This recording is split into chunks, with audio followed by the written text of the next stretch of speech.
Mga kababayan, maligayang pagbabalik po sa ating channel, Weather Pinas. Meron ho tayong pinaka-latest na weather update sa lagay ho ng ating panahon.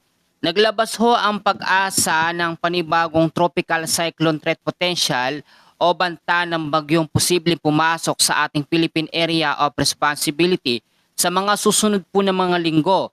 Ipapakita ko ho sa ating screen ang ating tinatawag na tropical cyclone threat potential. Kung makikita ho ninyo, dito po sa ating illustration, sa week 1, June 15 hanggang sa June 21, meron pong low pressure area na medium chance ang category para ma-develop po bilang isang tropical depression. Itinuturing na rin natin ito bilang isang banta ng panibagong bagyong mabubuo kapag nakapasok sa ating Philippine Area of Responsibility. Sa pagitan naman po ng June 12 hanggang sa June 28, meron po panibago pa na LPA na manggagaling sa may silangan po ng Visayas. Nasa low chance ang kategory na LPA at ito po sa ngayon tinuturing din natin na banta para maging isang tropical depression o mahinang bagyo. Bagamat yan po ay imomonitor natin kung magkakaroon ng mga pagbabago, kung lalakas ang sirkulasyon at kung madedevelop ba bilang isang malakas po na bagyo o tinatawag natin na super typhoon. Ngayon po alamin natin kung meron nga bang malakas na bagyo na paparating sa mga susunod po na mga araw kasi maraming mga update o madaming update na naglalabasan, meron ng super typhoon at ikaklaro natin yan dito sa ating channel. Kung makikita ho ninyo sa ating pinakamapa, ang parte po ng Metro Manila, ilang bahagi ng Luzon, Visayas at Mindanao, apektado po ngayon ang tinatawag natin na easterlies o yung maalinsangang hangin na nanggagaling sa may karagatang Pasipiko.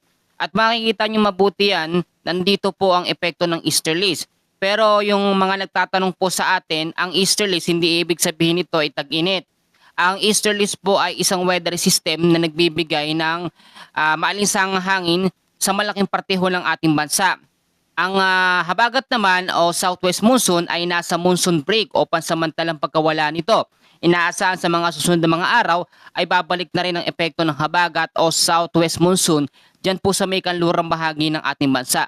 So sa tinatawag po natin na forecast weather condition, dito po sa area ng Eastern Visayas, sa may Dinagat Island, Surigao del Norte, Surigao del Sur at Davao Oriental, asahan po ngayong hapon hanggang bukas ho ang partly cloudy to cloudy skies with isolated rain showers or thunderstorms dahil sa easterlies. Ang easterlies din po ay nagdudulot ng mga local thunderstorms lalo na kapag sobrang alinsangan sa umaga sa tanghali. Pagdating ng hapon ang bugso ng mga pag-uulan dulot ng mga localized thunderstorms na ibinibigay naman ng easterlies. Sa parte naman po ng Metro Manila, nalalabing bahagi ng Luzon, kung makikita ho ninyo yung mga kulay pula na yan na may mga asul-asul na yan, yan po ang banta ng mga localized thunderstorms. At itong mga thunderstorms na ito, may dalawang kategorya. Merong mahina at merong severe. Yung malakas po na thunderstorms, nagpapaulan at tumatagal yan ng 1 hanggang sa 2 oras at talagang malabagyo o malakas po ang epekto nito, lalo na sa mga direktang lugar na apektado. Ang parte ng Eastern Visayas, hindi naman masyadong apektado ng localized thunderstorms. Pero ngayong hapon po ng Lunes, asahan natin hanggang sa gabi ang mga isolated light rains. Sa parte naman po ng Mindanao, bagamat wala namang banta ng mga malalakas sa mga pag-uulan, yan po sa parte ng Mindanao, mag-ingat na lamang tayo sa mga isolated light rains dahil po sa easterlies ngayong hapon hanggang sa bukas po ng umaga. Uulitin ko po, kung makikita nyo, wala tayong aktibong bagyo sa loob ng ating Philippine Area of Responsibility. Pero dito po sa may bandang Pacific Ocean, kung makikita ho ninyo, meron dito na-develop na low pressure area at ito po ay tinatawag na Inves 94W. Hindi ito super typhoon. Kung may nakikita kayo nagbibigay ng update na merong super typhoon, hindi po yun totoo. Dapat malaman natin na ang main weather system po na nagpapaulan ngayon sa malaking bahagi po ng ating bansa ay ang easterlies. At yung mga localized thunderstorms naman, ang pangalawang weather system natin.